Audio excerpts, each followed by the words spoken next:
Our presentation today is about how to not fall for fake news, and so I have it mostly focused on some strategies to keep you from falling for fake news and some techniques for finding good journalism stories. So this is a screen capture of a news story that came out in February. It was right as COVID was starting to become big news. And it says 38% of Americans wouldn't buy Corona beer under any circumstances because of the coronavirus, according to a recent survey. Just to be abundantly clear, there is no link between the virus and the beer. This news story was on CNN and on many other news channels and news outlets at the end of February. Now, why do you think it was so compelling? It's not a super important story when we think about things that are newsworthy, about things that have a huge impact on our lives. Why do you think so many news outlets did report on this survey? It feeds into the idea that people are stupid. So we have a timely topic. COVID was just, and coronavirus was just starting to make it into the news. We have beer, which is kind of a national drink for some people. And then it's more a human interest, exactly. And then it's the idea that there's a sucker born every minute. Thank you, Marianne. I think that's a good way to put it. Well, one thing that you may not have heard as much about is that the survey was really poorly designed and reported out. The survey actually asked separately from about people, had you heard about the coronavirus? And then also asked them whether they liked Corona beer. And so the 38% who said they would not buy Corona beer, at no point were asked would they not buy Corona beer because they feared it would give them the coronavirus. It was more 38% of beer drinkers said under no circumstances would they drink Corona beer. But this survey was run by a really shady public relations firm who were really good about taking these kind of unrelated questions and smushing together to create headlines after the news story came out. So even as far as April 5th, the news outlets were still kind of buying into this myth that 38% of American beer drinkers were connecting Corona with the virus. So again, going back to that idea that people really liked this story, even though it might not have been true. Okay, so I see some really good definitions here. Some themes I'm seeing is about stories that may have a grain of truth but then are twisted, or untrue statements, or things that are unreliable. And a major theme I'm sensing is that they're intended to mislead. And I think Bill also gets at that idea that there's an agenda that is not merely to inform, but is meant to persuade people or manipulate people. Stories are designed to get you to pay attention rather than anything that is true. So yeah, I think these are all really good definitions. And I think that it's kind of tricky because fake news doesn't mean that it is totally fake. And we'll talk a little bit about that as we go through today's presentation. In general, fake news falls into three camps. One of them is misinformation, and that's when someone reads a story, they think it's true, and so they share it, or they forward it on somehow. And there's not particular ill intent there, it's just they haven't bothered to check it out, or just really believe it and then share it, which is a little different than disinformation, which is when it is planned, and it could be someone with an agenda or some organization or institution or state like Russia or China, which has a really deep agenda that they want to push forward, and it's designed to do that. So that's the difference between misinformation, which is kind of a mistake that you're shared, versus disinformation, where you're really trying to sow seeds of discontent within the audience. Another definition of fake news that I see is people who use it to dismiss something that they don't want to hear or that they don't agree with. So if someone says, I heard presidential nominee Joe Biden is going to nominate Kamala Harris. And if you did not agree with that, you might just say, oh, fake news. I hear that he's going to nominate Susan Rice. It's kind of like a shorthand of saying, pay no attention to that. There's also some studies that people say that fake news is anything that they don't agree with. And I don't know if they explicitly say that, but it is kind of internalized. And so that your psyche kind of says, I don't like that story about something that I believe passionately about, and so I'm going to label it fake news, and therefore I don't have to pay attention to it.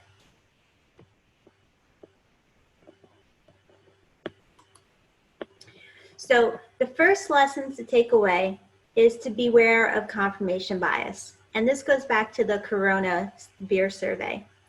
If a news item isn't particularly newsworthy, but confirms your worst beliefs about another group, that should set off a red flag in your head. In this case, it's setting off our confirmation bias that other people are stupid. I don't know of anyone who saw that survey and said, oh yeah, I believe that too. No one thought they were part of the 38% of the survey. It was always someone else. It was always an othering. So whenever something is put out for you to make fun of and feel superior to another group, you need to stop before you share. So here's another image that was going around the internet in the spring. Do you think this is fact or faked? Here we have on the left-hand side, a person without a mask, wearing a mask, and then it shows you how much probability they would have of giving the COVID to someone who does or does not wear a mask. So why might someone think this was factual? Okay, so the figures look legitimate, and it matches some things we've heard about mask wearing. There are statistics. People often find numbers to be really compelling. It sounds right. It confirms a health practice. Okay, wonderful. Thank you all. Now I'll flip it. What are some things that might raise a red flag to you about this image? Okay, so we don't know the sources. We don't know where this information came from. The 70% claim. Yes, Allison, you're exactly right. Librarians were always looking for citations. And then the percent is in the wrong place. Those are really good reasons to think about it. Anytime there is a direct number and then the percentages, and also you may have noticed in this lower right-hand corner, it's %1,5. So in reality, this image seems to have been traced back, not that it started, but it was traced back to Turkey.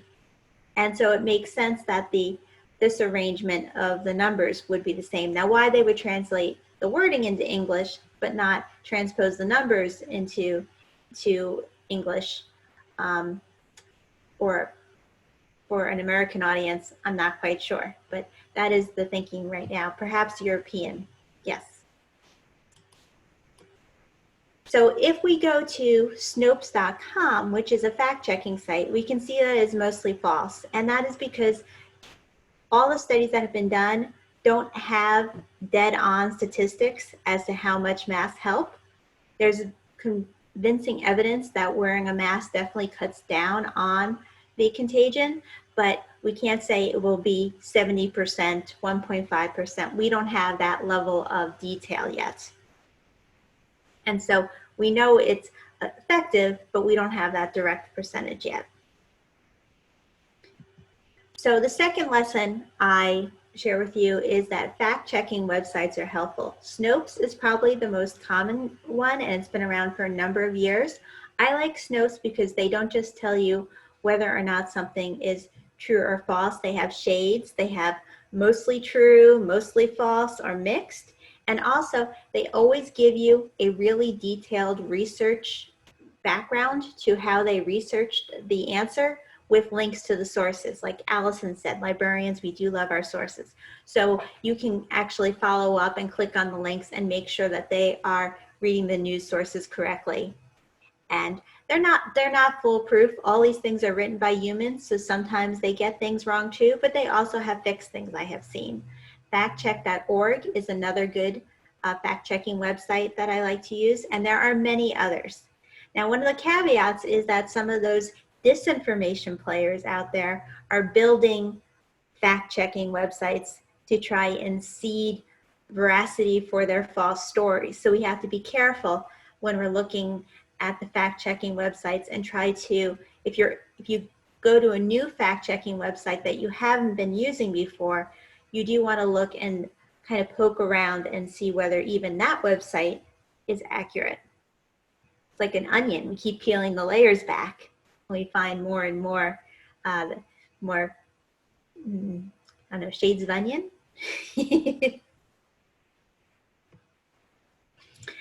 All right.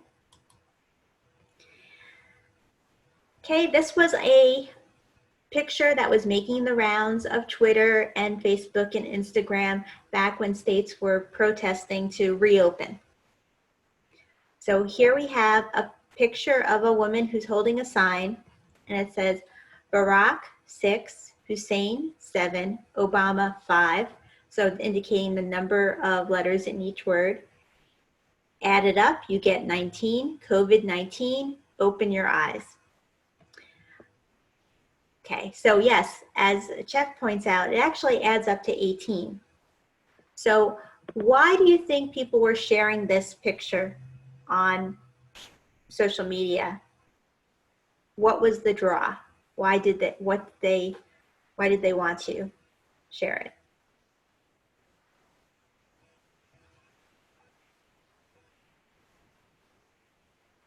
So it goes back to confirmation bias. What biases do you think it was confirming? So first off, an Obama bias. Yes, so we can say that Obama was to blame. That's what the image is putting forth.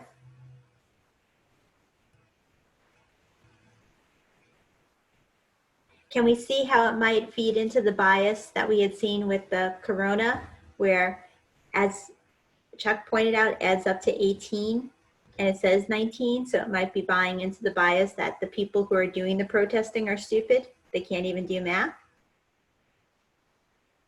Yes, they want to confirm people who want to open up are dumb and associate them with Republicans who generally hate Obama. There's the conspiracy bias. Okay, hold on one second. My dog wants out.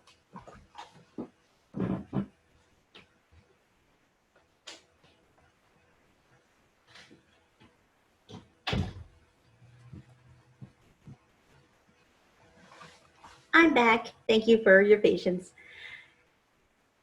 Interestingly, this was making the rounds on both the far left and the far right. So that the people who, yeah, as Chuck said, it's not so much that Republicans hate Obama, they hated his policies, but to the people on the far left, they want to reduce it down to people that Republicans hate Obama. They were trying to make it simplistic. And then this gives it, see, they hate Obama so much, they're even going to blame him for COVID, which he had nothing to do. So it feeds into that bias. On the other hand, on the far right, there were, not a lot, but there were fringe people who did believe that this is a great conspiracy. And so this sign supported that belief. So I thought it was an interesting one because it's pretty rare to find what we call a meme, a picture with wording that then goes viral, to go viral on both sides of the spectrum. Usually it's just either liberals or conservatives that push memes forward. So in fact, this is a fake photo. It was from one of the reopening protests, but the woman was holding a sign saying, "Give me liberty or give me death." Not nearly as exciting as this conspiracy-driven math. This one wasn't going to go viral. This one did. So my next lesson is to beware what we call photography, F-A-U-X, French for false. And this happens so much. Anytime you see a meme or a visual of a t-shirt or a sign that's inflammatory, that should definitely set off your spidey sense, because those are the easiest things to Photoshop. You don't have to worry too much about angles or wrinkling, and you can make the wording really clear and put forward a strong textual message really easily. So t-shirts and signs, watch out for them. And this happens all the time. The terrible explosion at Beirut was on Tuesday, and there are doctored videos all over the internet already. And I pulled this one off CNN because on the right, this is a video that was actually taken by a CNN videographer. The left was picked up, turned black and white to make scarier, and then you can kind of see over here that the people added a missile. So they're trying to push the story that Beirut was due to a missile attack versus an explosion of, I think it's ammonium nitrate is the last I think I heard. But it's a pretty dangerous and scary subversion of the truth. When the world is fraught right now with tension, the idea, these are the things that start wars. So the real CNN videographer has contacted people and said, take this down. I'm the one who created the image. I can promise you there was no missile. It was not black and white. It wasn't secret security video. And some of the people who have forwarded these images have said, well, I don't believe you. So another thing to consider is when there is breaking news, be very cautious about these real videos that come out, because it is so easy to doctor them now.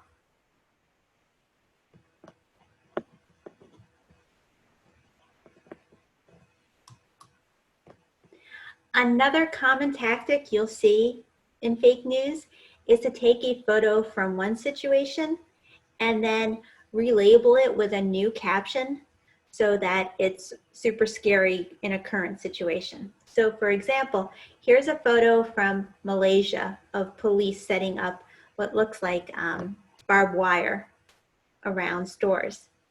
And yet this made the rounds in April on Twitter with the caption, "The leftists and Ramoners don't want you to see this. This is the army in London preparing for an anti-5G and lockdown and pro-Brexit protest from patriots. Rumor has it it's going to be deleted. You know what to do." So they're taking a real image from another context and then saying it's happening here. We need to go to war and tear down those 5G towers. There is a conspiracy theory that the COVID virus is due to the 5G transmitters that are being put up to help with Wi-Fi technology, which is not true, but is something that's looking out there. So something that's really interesting is what goes viral. And when I say viral, it means it's picked up and goes across the world through social media, through Twitter, Facebook, Instagram are still the big ones, and is seen by a lot of people. And something that the psychology literature shows is that if people read a story or then is told it's false, the story they read tends to stick in their mind much more than the correction they hear later. So it's really dangerous when these false stories go viral. There's a really cool search engine called BuzzSumo, which is a marketing device. And it's actually designed for advertisers to figure out how to make their news stories go more viral.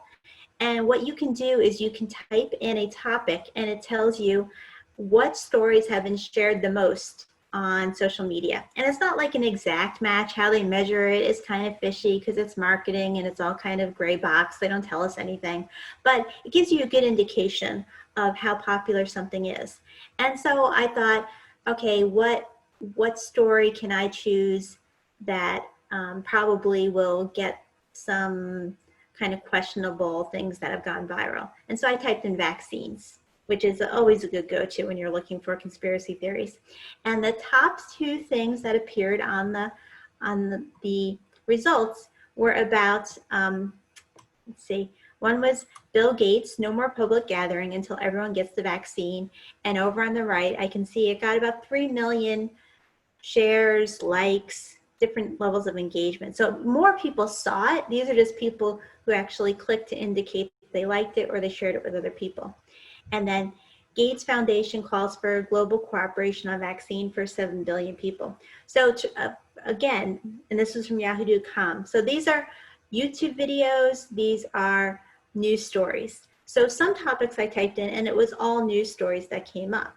But when I typed in vaccines, these were the top two, the two that came in as the most shared throughout the world on social media platforms. They're probably English. That's probably what it's limited to. And I thought, well, first I thought, well, these sound pretty straightforward. But let me click on the Bill Gates, no more public gathering until everyone gets the vaccines and see if this might be an example for our class. So I clicked on it. And what do you notice about the page? Marianne, yes, a crooked image from Fox and the background is blurry. Perfect, yes. So some things that I noticed is, yes, exactly, Kath. It's a video of a video. So at first I was like, oh, it's just a Fox News video with Bill Gates. This isn't going to be super exciting.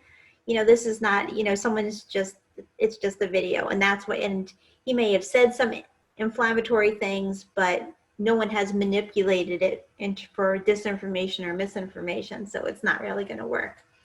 But then I did notice that it was crooked. And then as I started to play it, I noticed that it was edited and there was commentary kind of spliced in. I also noticed over on the right where it tells me the name, it has all these emojis, which are little picture images to indicate emotion. And I'm not quite sure what they were trying to communicate, but it kind of set off my, I don't think this is a valid news source kind of sense. This is obviously someone having a little more fun. And then I can see that it's from Dagnet Strikes Again, and she has 4.46 thousand subscribers. So I was still a little curious. It's gotten a lot of likes. So I went to look at the comments that people were posting, and these were the ones at the top. There's the most current ones, and also ones that have gotten the most votes. So the comments are, Gates should be on trial for crimes against humanity, and a vaccine is not going to protect you any more than a flu shot does. You're not injecting me with the virus. I'm not letting you put a chip in me either, bully boy. So right away, I think you can see that we're heading into the dark web of conspiracy theories where Bill Gates wants to implant chips in us, even though almost all of us now have cell phones that can track us. Much better than a chip can in some ways. But something was off there. And when I went to look up Dagnet Strikes Again, I saw that this was one of the posts that had gotten a lot of likes. So CNN equals criminal news network, CNN corrupt news network, CNN counterfeit news network. Kind of showing to me that this definitely wasn't a news outlet. This was an amusement and entertainment outlet. And yet again, if you are looking for what story or video about vaccines has been seen by the most people on social media platforms, it's not anything about advances in the coronavirus vaccines. It's not about anything from a medical professional. It's this video that from a Fox News interview with Bill Gates that was then kind of chopped up. So my next lesson is that we need to consider the source. Where is the news story that we're looking at come from? Who is giving us this story? And I always have kind of mixed emotions about when we talk about considering the source, because a lot of platforms have a mix of good and bad stories. And the reason they do that is platforms that are devious know if all they have is fake news on it, that people are going to dismiss it and say, you can't trust this source, it's all bad stuff. So what they do instead is they mix it up. They have reports or put in stories that are really a lot more mainstream, aren't really questionable, that are trustworthy. Usually it's done by plagiarism. Usually they go and go to a real news source.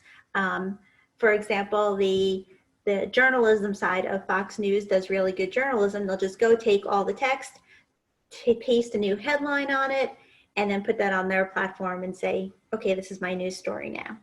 And so you read things that you know are true, and so then you start to have trust in that platform. So when you do hit the fake news that they've put in there, you trust it.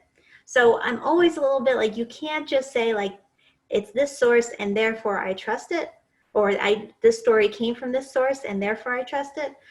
But I do think you can say, I saw this story, I don't trust this source, I should look further. Something that's making the rounds just recently is pink slime journalism sites. And these are political PACs. They started with conservative, but there are also liberal PACs out there that are doing it. And they've created hundreds of sites, websites that look like local news. And they're preying on the reality that a lot of regions no longer have a local news outlet. We have, WY Daily and Virginia Gazette, but many places don't have anything. And so there's a desert of news, and these PACs, which are usually a very focused agenda, see that emptiness, and they go in and they create a website. And let's say that we lived in a town called Smith that had no local news. So they'll call it like Smith Daily. And so someone who's searching will see Smith Daily and think, oh, okay, this must be my local news site. And then they plant in all the stories that further their agenda. And so the Towson Hall journalism group just published a big story a couple days ago where they created a story with different stock photography and then spread it over 850 different websites that were pretending to be local news to put forth. Marianne says, kind of like the last word. Well, I don't know if it's robots that are writing algorithms and then putting the stories into last word, yes. But from what I've seen, I don't think that it's robots. I think it might be local people who are sharing their opinions in the last word. I'm not saying that is journalism, mind you. So the pink slime sites are an interesting part of considering your source. Okay, I have another example to show you. This one is called Bipartisan Report. And when you go to Bipartisan Report, it says unbiased political reporting. You can put in your email address and you'll get it right to your email box. It's called Bipartisan, so that sounds all good. But if we look at their top stories, oh, I see what Marianne, yes. If we look at the top stories for a Bipartisan Report, I think we can sense that it is not following the best practices of journalism. And you might be able to see the mixing of truth and fiction even here. So, large network of Facebook for Trump supporters was false. That one is not the best worded headline, but it's fairly true. They find tons of false Facebook groups all the time. So that did happen. But if we look at the headline for TikTok humiliates Trump during Friday response to executive, or Trump tweets fake evidence, the scare quotes, of Obama crimes during Friday morning freakout, these are not the words that we would see in the Richmond Times or the New York Times or the Wall Street Journal. Reputable newspapers do not have that kind of headline in their news stories.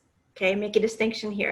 In a reputable newspaper, there's a division between news gathering, news reporting, and journalists and opinion pieces. And it's getting harder and harder, which I think is one of the problems. But this bipartisan report is pretending that these are the news stories, and that is definitely a big red flag. And if I click on the title of that TikTok story, I will find that it's like I was telling you about the pink slime journalism sites. What it is it's other people's work and other people's videos, and then it has kind of the author's kind of ranting. There's no actual journalism here. He talks about Trump has for some time been sharply focused on antagonizing China. He has belligerently insisted on referring to the coronavirus as the China virus. And then I'll just skip down to the last sentence. Trump seemingly can't resist turning a crisis of life and death into a political spectacle anyway. This is not news reporting. This is just more of that kind of rantiness that we are concerned about. And if I scroll back up to the top of the page, two things I want you to notice. One is, see that huge share on Facebook, share on Twitter buttons? So this website is designed to go viral. It's all about getting people to share their stories. So that is something that feeds into our ecosystem of news. And the other thing I want to point out is just that the author is Caleb Newton. And so something I always teach students at the library is, if you're questioning something, take a look at the author and see if you can find any information. So I clicked on his name and look what I got. All right, tells me Caleb Newton. Look how many articles he's written for Bipartisan Report. Has anyone in the history of journalism ever written that many articles for their news outlet? And Caleb, I think, is on, and Bipartisan Report's only about 4 years old. So even if he started from the very day one of Bipartisan Report, is there any way that he has really written 7,846 articles, which they call posts? No. Thank you, Emma. Nope. So lesson number 5 is be wary of your lizard brain. And this is the idea that we like to be outraged. We love to read things that confirm our own biases, yes, but also tap into our anger and outrage and fear. So anytime you see something and you're like, yeah, you tell them Trump doesn't care about life and death, or Biden really is God's going to hate us, so we vote for Biden. Anything that gets your juices going, that is not a good news reporting story. Is there a place in our life for political news that has an agenda? Sure, no question. Like we read opinion pieces, editorial pieces all the time. What I'm trying to get across, though, is that when you are trying to find news stories, when you want to know what actually is going on, you need to use some more critical thinking skills. And that lizard brain, that's kind of the shortcut for underneath the brain that evolved over time to allow us to have critical thinking, and our brains grew as humans evolved. The lizard brain is like that most basic part of us, and is the part that we react to most strongly. So when you get super excited and super worked up about a story, especially when it uses strong language, that should be a huge red flag that this might not be a news story. A site that you may have seen before is the media bias chart. And it used to be this nice little graph. And in the middle, it tells you which media sources are considered to be neutral. And then as you move to the left or the right, it tells you the persuasion of the sources. And it has gotten more and more evolved because it is so hard from a platform to say whether something is always conservative or always liberal or how accurate it is. And so it's getting to be a little bit ridiculous. I think it does a good job explaining why I have fears about just judging things by who published it. But I did want to bring it up here just to show you all the different facets of fake news, right? It's not just having inaccurate or fabricated information, but also includes things like propaganda, incomplete stories, a variation in reliability, mixing fact with opinion. Is the fact reporting accurate? All the way, the best being, did the journalists actually do the reporting themselves? So this can be a useful guide, but don't make it like your, yes, this is always true.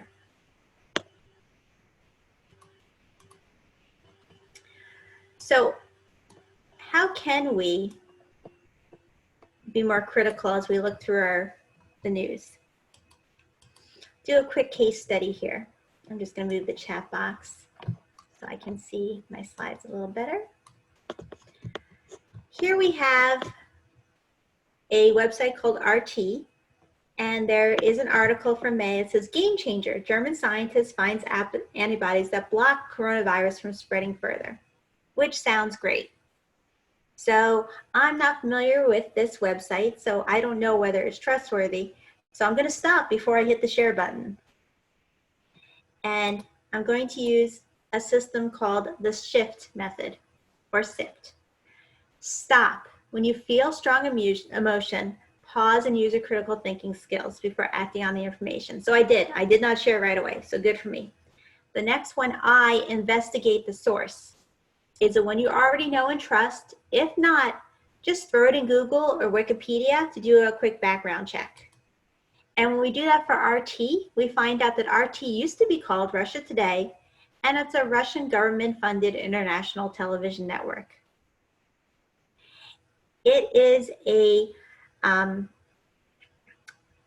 it's a propaganda outlet for the Russian government and its foreign policy. It's been accused of spreading disinformation by news reporters, including some former RT reporters.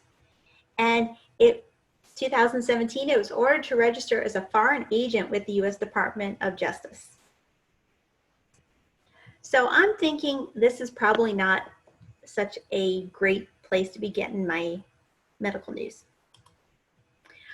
I also, though, might throw into Google to see if anyone else has published about this, because if there was a way to block the coronavirus, it should be all over the news. I do see that there's one article in Science Daily, but the other ones are not. So I'm kind of doubtful that it's really as big a breakthrough as RT was trying to make it seem. And if I look at the Science News article, I find out that it's really like an initial step towards developing a fully human antibody. It's one of those, they're at the cell level. So we're way early. It is an important development, but it is not as it was being portrayed in RT. That like a breakthrough was there. Germany's figured it all out. So you investigate the source, then you find better sources, which is what I did with Science Daily. Trace the claims. Where did the story come from? Go back to the original. I looked at the original scientific paper summary and realized that there had been a twist. Yeah, and Marianne, you can follow any of these sources that you want. So you just, like I said, be careful what you share, because you're putting your veracity behind it too, and saying, I believe this, so I think it's worth sharing. So where do you get your news? What are some good rules? My advice first is support local journalism. The Virginia Gazette may have some challenges to it, including the last word, but it scares me how few newspapers we have left. If you look at maps about great swaths of the country that do not have any local reporters anymore. It's really scary because the main point of journalism is to provide transparency and help keep power in check. And if no one is reporting on what the school board or board of supervisors are doing, then their power is never going to be checked. Yeah, the monopoly on news media outlets is super scary. I totally agree with you, Kath. People in these kinds of workshops often ask me what I read.